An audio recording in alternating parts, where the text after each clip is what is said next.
Assalamu alaikum everyone and welcome back to my channel. Hope you guys are doing really well. और आज का vlog start हो रहा है। मैं अपने आप को देख रही थी कि फ़ाइनली अब जो है पुराने कपड़ों में मिनसा से पहले वाले कपड़ों में मैं फ़िट आ रही हूँ और यहाँ पे मैं रेडी हो गई थी। लास्ट व्लॉग में मैंने आपको बताया था कि मौसम बहुत अच्छा हो रहा था, बारिश हो रही थी, तो मूड भी काफ़ी अच्छा हुआ था। हस्बैंड जैसे ही घर आए उन्होंने कहा कि चलो कहीं बाहर चलते हैं, ड्राइव पे चलते हैं, थोड़ा इन्जॉय करते हैं वेदर को। तो बस यहाँ पे हम लोग निकल गए थे रेडी होके ड्राइव एंजॉय करने के लिए।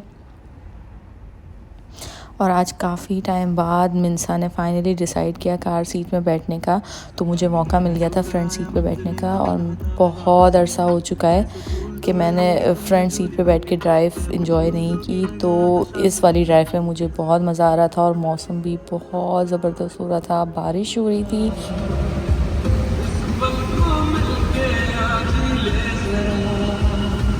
लेकिन बारिश में एक जो चीज़ है वो बहुत बुरी होती है, ट्रैफिक बहुत बुरा जैम हो जाता है। तो ट्रैफिक जैम हुआ था बहुत बुरे तरीके से, जिसमें हम काफ़ी देर तक स्टक हो गए थे। तकरीबन 1-1.5 घंटा तो हम इस ट्रैफिक में ही रहे थे। फिर हमने डिसाइड किया कि कहीं चलते हैं, मिनसा को लेके कहीं चलते हैं कि जहाँ वो भी इंजॉय कर सके। तो मेरे दिमाग में आया कि एक दफ़ा मैं सहारा मॉल गई थी और वहाँ पे बच्चों के लिए बड़ा अच्छा एक प्ले एरिया है। तो मैंने सोचा कि बस हस्बैंड से कहा कि सहारा मॉल चलते हैं और मिनसा भी थोड़ा एंजॉय कर लेगी और मॉल भी घूम लेंगे, तो एक अच्छी आउटिंग हो जाएगी। और यहाँ पे हम पहुँच गए हैं अपनी डेस्टिनेशन पे। ये सहारा मॉल है। यहाँ पे मैं पहले सिर्फ एक ही दफ़ा आई हूँ, लेकिन मुझे काफ़ी ज़्यादा पसंद आया था ये, क्योंकि काफ़ी अच्छा मॉल बना हुआ है। वैसे यहाँ के सारे मॉल ही बहुत आउटस्टैंडिंग है। और यहाँ पे हस्बैंड जो है वो पार्किंग लगा रहे थे, क्योंकि पेड पार्किंग होती है हर जगह। वैसे अगर दुबई एंट्रेंस से एंटर होंगे तो हमने ये रोड के उस तरफ लगाई थी पार्किंग। वैसे इस मॉल के अंदर शारजा एंट्रेंस से पार्किंग अवेलेबल है।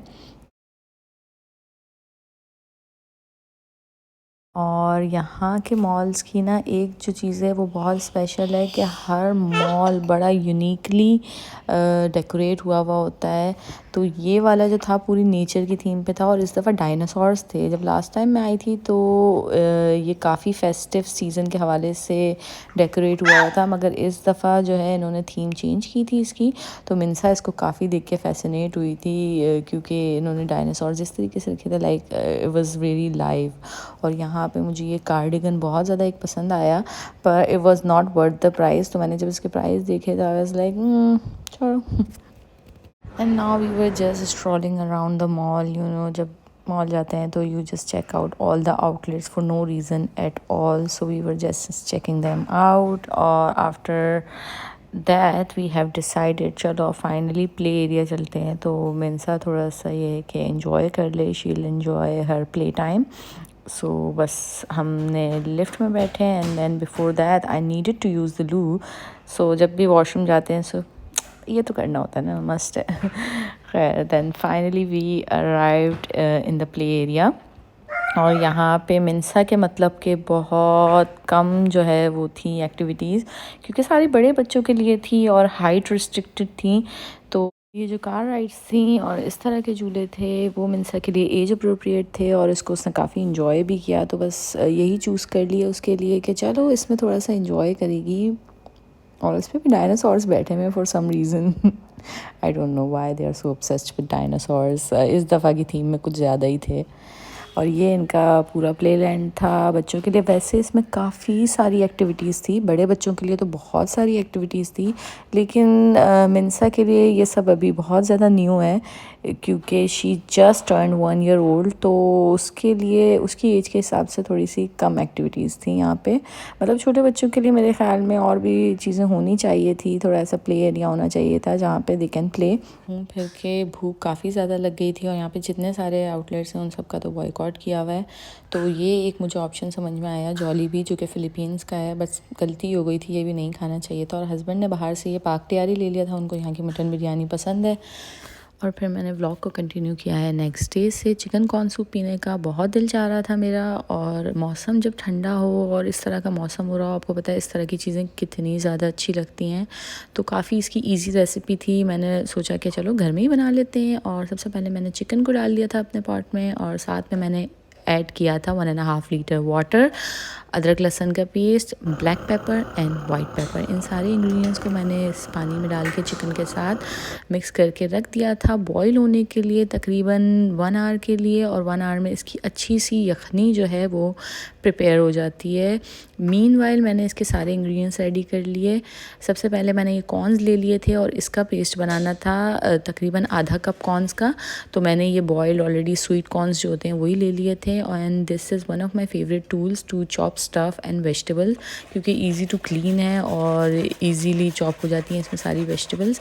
रेगुलर यूज़ के लिए बहुत अच्छा रहता है। तो इसी में मैंने कॉर्न्स डाल के इसका तकरीबन, इसको अच्छे से आपने पेस्ट नहीं बनाना है, इसको आपने चॉप करना होता है कॉर्न सूप के लिए। और साथ ही मैंने इसके प्रिपेयर की है ये कॉर्नफ्लावर की स्लरी। ये दोनों चीज़ें प्रिपेयर करने के बाद चिकन जो है वो रेडी हो गई थी, इसकी यखनी बन गई थी और चिकन बॉईल हो गई थी। तो यखनी में से मैंने चिकन निकाल ली और उसका मैंने कर लिया था रेशा। रेशा आपने बहुत ज़्यादा बारीक नहीं करना, वैसे आप चॉपर में इसको कर सकते हैं, लेकिन मेरा ख्याल है हाथ से करें तो ज़्यादा बेहतर है, क्योंकि सूप में जब वो रेशे वाली चिकन आ रही होती है ना, काफ़ी अच्छी लगती है। और साथ ही मैंने इसके ले लिए थे 2 एग्स और इनको बीट कर लिया था। लोग इसमें अंडे की सफ़ेदी भी यूज़ करते हैं, लेकिन मैंने पूरा अंडा यूज़ किया है, क्योंकि क्यों वेस्ट करना, जर्दी वैसे ही न्यूट्रिशंस के हिसाब से भी अच्छी होती है और इतना कोई फ़र्क नहीं पड़ता, मतलब लुक में भी सेम ही लुक आ रहा होता है, चाहे आप सफ़ेदी यूज़ करें या पूरा अंडा यूज़ करें। खैर अंडे फेंट लिए और चिकन का रेशा कर लिया।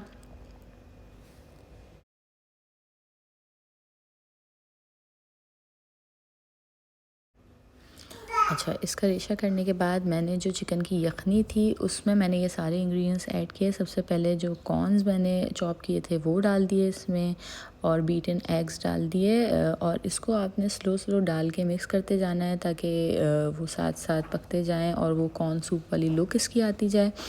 इसको ऐड करने के बाद मैंने इसमें रेशा की हुई चिकन डाल दी। चिकन डालने के बाद एक दफ़ा फिर इसको अच्छे से मिक्स कर दिया और इसमें ऐड कर दिया कॉर्नफ्लावर। कॉर्नफ्लावर भी आपने एकदम से सारा नहीं डाल देना है, थोड़ा थोड़ा ऐड करते जाना है, और थिकनेस के हिसाब से जितना थिक आपको पसंद हो उतना थिक आप इसको रख सकते हैं। आप अपनी डिज़ायर थिकनेस रख सकते हैं इसमें। मैंने अपने हिसाब से जो है थोड़ा थोड़ा ऐड करके इसको पकने दिया था। तकरीबन 5 to 10 मिनट्स आपने ये डाल के इसको पकाना है और ये इतनी देर में प्रिपेयर हो जाएगा। और फिर आपने इसको निकाल लेना है सर्विंग बोल में।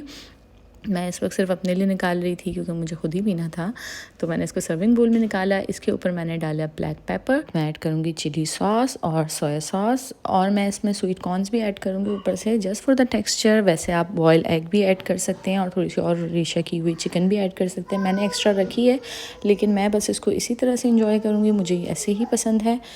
होपफुली आप लोगों को ये रेसिपी पसंद आई होगी। अगर रेसिपी पसंद आई है, आज का व्लॉग पसंद आया है, तो वीडियो को लाइक ज़रूर कीजिएगा and subscribe to my channel to get my updates. और यहीं से व्लॉग का एंड करते हैं। इंशाल्लाह अगले व्लॉग में आप लोगों से मुलाकात होती है। अपनी दुआओं में याद रखिएगा और अपना बहुत सारा ख्याल रखिएगा। अल्लाह हाफ़िज़।